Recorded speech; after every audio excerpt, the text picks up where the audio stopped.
सलीका सादगी सब आजमा कर यह समझ आया, सलीका सादगी सब आजमा कर यह समझ आया, बहुत नुकसान होता है अदब से पेश आने पर।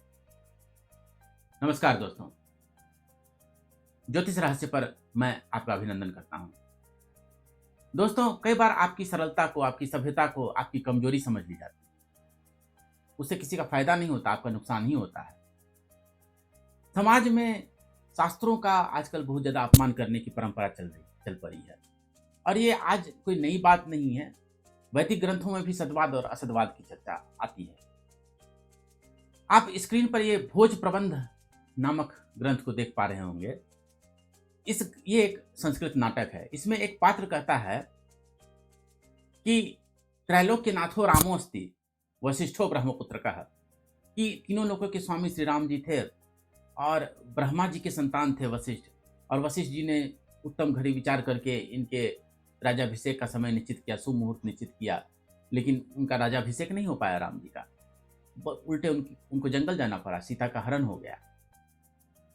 तो इस बात को आधार बना करके वो लोग, तार्किक लोग, कुछ लोग ऐसे होते हैं जो बहुत आक्षेप उठाते हैं हमारे शास्त्रों पर। वो कहते हैं अगर रामायण सही है तब तो ज्योतिष शास्त्र व्यर्थ है, मुहूर्त वगैरह कुंडली देख करके शुभ मुहूर्त दिखना और ये सब देखना, इसे तो बहुत गलत बात हुई। तो अगर रामायण सही है तो फिर ये ज्योतिष शास्त्र गलत है, और अगर ज्योतिष शास्त्र सही है तब तो फिर कहो कि रामायण गलत है। फिर ये मान लो कि रामायण गलत है, राम एक काल्पनिक व्यक्ति थे, तो इधर कुआं इधर खाई है, अब बताओ क्या चाहते हो तुम। इस प्रकार के आक्षेप कई लोग करते हैं, और ये प्रश्न बड़ा ही कठिन है, क्योंकि इसमें ये प्रश्न रामायण से भी संबंधित है और ज्योतिष शास्त्र से भी संबंधित है। तो जो लोग ज्योतिष शास्त्र के विद्वान होते हैं, जरूरी नहीं है कि उन्होंने अनेक रामायणों का अध्ययन किया हो, और जो लोग रामायणी होते हैं, रामायण के विद्वान होते हैं, वो लोग कई बार ज्योतिष शास्त्र के उतने विद्वान नहीं होते हैं। इसलिए इस कठिन प्रश्न का उत्तर दे पाने में कई बार वो भी अक्षम ठहरते हैं। तो इस एपिसोड में हम आपके लिए अनेक शास्त्रों के आधार पर, ज्योतिष ग्रंथों के आधार पर और अनेक रामायणों के आधार पर इस आक्षेप का निराकरण लेकर उपस्थित हैं। तो सबसे पहले हम चलते हैं ज्योतिष ग्रंथों में। दोस्तों, बृहद पराशर होरा शास्त्र में अनेक प्रकार की बातें आई हैं, अनेक प्रकार के अच्छे योग और दुर्योगों का भी वर्णन आया है। तो हमारा ज्योतिष शास्त्र जो है वो कहता है कि दो प्रकार के भविष्य होते हैं, एक जो एसेंशियल है और दूसरा जो नॉन एसेंशियल है। एसेंशियल होकर ही रहेगा, जैसे आपकी मृत्यु है, वो कभी ना कभी आपको मरना ही, आप कुछ भी उसमें प्रयास कर ले, कभी ना कभी आपको मरना ही पड़ेगा, आप अपनी मृत्यु को नहीं टाल सकते। लेकिन कुछ नॉन एसेंशियल भी बातें होती हैं। वो ऐसा होता है कि अगर आप कुछ नहीं करते हैं या उस तरफ कोई प्रयास नहीं करते हैं तो वो हो सकता है हो जाए या हो सकता है नहीं भी हो। अगर आप उस तरफ प्रयास करते हैं, जैसे कोई खराब योग है, उसको आप टालने का प्रयास करते हैं, तो हो सकता है कि वो बुरा योग आपके साथ ना हो या उस मात्रा में ना हो। उदाहरण स्वरूप बृहद पराशर होरा शास्त्र में पितृदोष का वर्णन आया है। उसमें बताया गया है कि आपकी कुंडली में ऐसे ऐसे ग्रहों की स्थिति होगी तो आपको पितृदोष लगेगा, लेकिन उसका उपाय भी बता दिया गया है। तो उपाय का क्या मतलब हुआ? उपाय का मतलब ही यही हुआ कि अगर आप उसके लिए कुछ प्रयास नहीं करते हैं तब तो फिर आपको उसका कष्ट झेलना पड़ेगा, आपको या आपके संतान को। लेकिन अगर आप वो उपाय कर लेते हैं तो आपको वो कष्ट नहीं झेलना पड़ेगा। ऐसा नहीं है कि अच्छा बेटा आपकी कुंडली में पितृदोष है, अब तो गया, अब तो आप गए, ऐसा नहीं बोला गया है उसमें। अगर आप उसके लिए प्रयास करते हैं, आप कर्म से उस भाग्य को बदल सकते हैं, वो नॉन एसेंशियल है। ठीक है, इस बात को नहीं समझने की वजह से ही लोग इस प्रकार ज्योतिष पे आक्षेप उठाते हैं। नहीं तो आप स्वयं सोच लीजिए, अगर हर बात अवश्यंभावी ही होती, हर बात अगर एसेंशियल ही होती, तब तो फिर तो कोई फायदा ही नहीं है। फिर तो कोई बीमार है, उसको दवाई भी क्यों देना? फिर मर रहा है, मरने दो। अगर उसकी कुंडली में होगा तो फिर वो बच जाएगा, नहीं मरना, अगर उसको मरना होगा तो कितना दवाई देने से भी नहीं बचेगा, उसको अस्पताल भी क्यों ले जाना? लेकिन ऐसा तो आप नहीं करते ना। क्यों? क्योंकि कई बातें नॉन एसेंशियल होती है, आपके कर्म पर निर्भर करता है। अगर आप कुछ प्रयास नहीं करते हैं उस दिशा में, या आप कर्म कुछ अन्य दिशा में प्रयास करते हैं, तो वो हो भी सकता है, नहीं भी हो सकता है। आपके कर्मों पर भी वो निर्भर करता है। तो जब इस प्रकार का आक्षेप किया जाता है, पहले तो हम ये समझ लेते हैं कि ज़रूरी नहीं है, क्योंकि हम रामायण में भी देखते हैं कम से कम 2 घटनाओं में शुभ मुहूर्त का विचार किया गया। ठीक है? जब सीताराम जी का विवाह होने वाला था, देखें आप स्क्रीन पे रामचरितमानस की ये पंक्तियाँ देख पा रहे होंगे बालकांड की। इसमें कहा गया है कि जब सही समय आया तो ब्रह्मा जी ने शुभ मुहूर्त का विचार किया। ग्रह तिथि नक्षत्र जोग बर बारू, समय शोध विधि की न विचारू। उन्होंने ग्रह नक्षत्र तिथि आदि के आधार पर जो है शुभ मुहूर्त निश्चित किया और एक पत्रिका बना करके नारद जी को दे दिया। पठे दिन नारद सन सोई, गनी जनक के गनी गनी जोई। और उन्होंने वो समय भेज दिया, शुभ मुहूर्त जो है नारद के हाथों मिथिलांचल को भेज दिया गया। और मिथिला के जो जनक के जो है ज्योतिषी थे, उन्होंने भी वो गणना करके वही शुभ मुहूर्त निकाल करके रखा हुआ था। लोग बहुत हैरान हो गए कि मिथिला के जो ज्योतिषी थे वो भी ब्रह्मा जी के समकक्षी थे। इस तरह से लोगों ने वहाँ के ज्योतिषी की प्रशंसा की। तो ये जो शुभ मुहूर्त उन्होंने निर्णय किया था, उस शुभ मुहूर्त में उनका विवाह हो भी गया। लेकिन अगला जो शुभ मुहूर्त की बात जो अभी भोज प्रबंध के ग्रंथ में जो कही गई है कि शुभ मुहूर्त उसका भी विचार किया गया था कि कब जो है इन्हें राजा बनाया जाए। राजाभिषेक का भी शुभ मुहूर्त निर्णय किया गया था।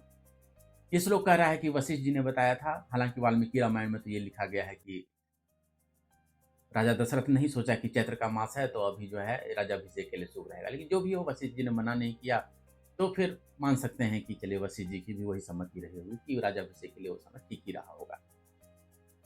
तो जो भी हो, एक शुभ मुहूर्त के बारे में विचार किया गया, राम सीता जी के शुभ मुहूर्त के बारे में विचार किया विवाह का, तो उस समय विवाह हो गया। और दूसरे शुभ मुहूर्त के बारे में विचार किया गया राजाभिषेक के बारे में, तो उस समय राजाभिषेक नहीं हो पाया। तो शुभ मुहूर्त अगर निकाला गया है तो जरूरी नहीं है कि वो घटना हो ही जाए। उदाहरण स्वरूप मैं शुभ मुहूर्त बता दूं कि कल जो है आपके लिए गृह प्रवेश के लिए बहुत बहुत अच्छा शुभ मुहूर्त है, लेकिन आपके पास पैसा ही नहीं हो घर खरीदने के लिए, तो आप शुभ मुहूर्त होने से क्या होगा? तो शुभ मुहूर्त होने का मतलब ये नहीं होता कि वो होके ही रहे। कुंडली में आपके कोई योग है, इसका मतलब ये नहीं कि वो होके ही रहेगा। आपके कर्मों पे, आपके अन्य परिस्थितियों पे भी निर्भर करता है। अब यहाँ भी वही बात आती है। क्या बात आती है कि मान लीजिए किसी की कुंडली में मान लीजिए धन योग है, बहुत धन संपत्ति होने के बाद, लेकिन वो धन चाहता ही नहीं है। वो मान लीजिए संन्यास ले लेना चाहता है, तो उसको धन का सुख थोड़ा ही मिलेगा। वो दान दे देना चाहता है सारा पैसा, तो आप क्या कीजिएगा? कितना ही धन योग हो कुंडली में, उसके पास पैसा थोड़े रहेगा, नहीं रहेगा ना। तो वही बात यहाँ पे भी आती है। इनके लिए शुभ मुहूर्त था राज्याभिषेक का, लेकिन क्या ये राजा बनना चाहते थे? तो इसका उत्तर है नहीं। कैसे? मैं बिना प्रमाण की कोई बात नहीं कहता। दोस्तों, रामचरितमानस के अयोध्या कांड का ये प्रसंग, अयोध्या कांड में एक प्रसंग आता है कि देवगुरु बृहस्पति के पास चले जाते हैं देवराज इंद्र। क्यों? क्योंकि भरत जी तो मनाने जा रहे हैं राम जी को। तो इंद्र को ऐसा लगता है कि अगर भरत जी राम जी को मना के ले आएंगे, भरत जी तो प्रेम के सागर हैं और राम जी तो भक्त के वश में रहते हैं, राम जी को अगर मना के ले आएंगे तो राक्षसों का वध कैसे होगा, रावण का वध कैसे होगा? तो इसलिए देवराज इंद्र जो है चिंतित हो जाते हैं और देवगुरु बृहस्पति को कहते हैं कि बनी बात बिगड़न चाहती, करिए जतन छल सोच। कुछ उपाय कीजिए, कुछ छल कीजिए, कुछ प्रपंच कीजिए, किसी तरह से जो है इन दोनों की या तो भेंट ही न हो पाए या किसी तरह से राम जी को जो है वापस लौटने से रोकिए, कुछ छल कीजिए। तो आप स्क्रीन पर देख पा रहे होंगे, यहाँ पे देवगुरु बृहस्पति जो है मुस्कुराने लगते हैं। सुनत बचन सुरु गुरु मुस्काने, सहस नयन बिनु लोचन जाने। उन्हें लगा थोड़ी देर के लिए कि इनके पास 1000 आंखें हैं इनके पास, लेकिन फिर भी ये अंधे हैं, 1000 आंख होते हुए भी अंधे हैं इंद्र।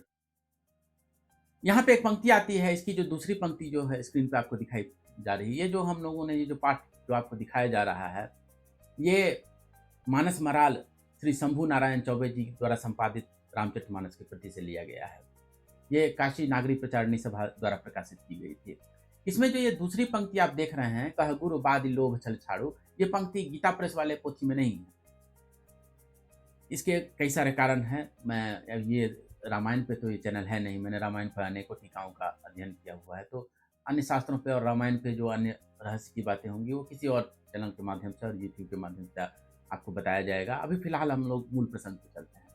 जो भी हो, देवगुरु बृहस्पति जो है उनको समझाते हैं कि उस समय तब किछु किन्ह राम रुख जानी। उस समय जब आप पिछले बार आपने जो षड्यंत्र किया था, हे देवराज इंद्र, आपने षड्यंत्र करके सरस्वती जी को प्रेरित किया था, उसने मंथरा की बुद्धि प्रेर दी और राम जी का वनवास हो गया, क्योंकि मंथरा ने जाकर के कैकेयी को सिखा पढ़ा दिया। तो तब किछु किन्ह राम रुख जानी, राम रुख जानी मतलब राम जी की भी यही सम्मति थी, राम जी का भी रुख यही था। वो भी राजा नहीं बनना चाहते थे, वो भी जंगल ही जाना चाहते थे, ताकि जिस काम के लिए उनका अवतार हुआ है वो कार्य सिद्ध हो पाता। ये रामचरितमानस की इन पंक्तियों से स्पष्ट होता है कि वो स्वयं राजा नहीं बनना चाहते। तो कुंडली में कितना ही आप शुभ मुहूर्त निकाल के दे दीजिए कि राजाभिषेक के लिए शुभ समय है, वो व्यक्ति स्वयं राजा नहीं बनना चाहता उस समय, तो आप क्या कर सकते हैं? आदमी के हाथ में कर्म का भी तो अधिकार है। अच्छा, मैं एक और स्पष्ट प्रमाण दे रहा हूं आपको। देखिए, ये आप देख रहे होंगे स्क्रीन पे, ये आनंद रामायण है, ठीक है। और आनंद रामायण के बारे में बहुत सारे लोगों को जानकारी भी ज़्यादा नहीं होती है, जानकारी हो भी तो बहुत ज़्यादा कई लोग इसका अध्ययन नहीं करते हैं।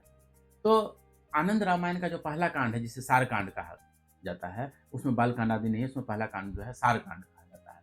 उस सार कांड के छठे सर्ग में यहाँ देखिए स्पष्ट रूप से राम जी कह रहे हैं सीता जी को कि मेरे पिताजी जो है मेरे राज्याभिषेक की तैयारी कर रहे हैं, लेकिन मैं राजा नहीं बनना, मैं तो वनवास की ओर प्रस्थान करना चाहता हूँ।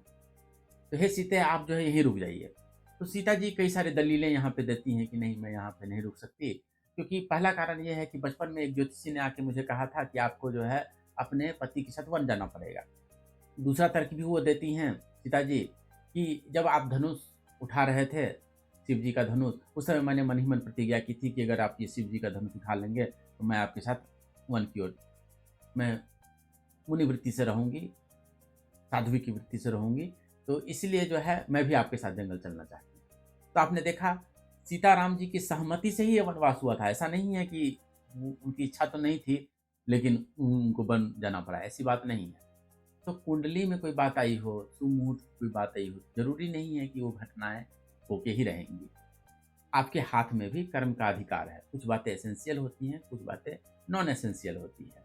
तो ये कह देना कि ये सुमुहूर्त आदि की बातें सब व्यर्थ हैं, जन्म कुंडली आदि व्यर्थ हैं, ज्योतिष शास्त्र आदि व्यर्थ हैं, ये सिर्फ इतना ही बताता है कि ना आपने ज्योतिष शास्त्र का ढंग से अध्ययन किया है और ना ही रामायण आदि ग्रंथों का ही ढंग से अध्ययन किया है।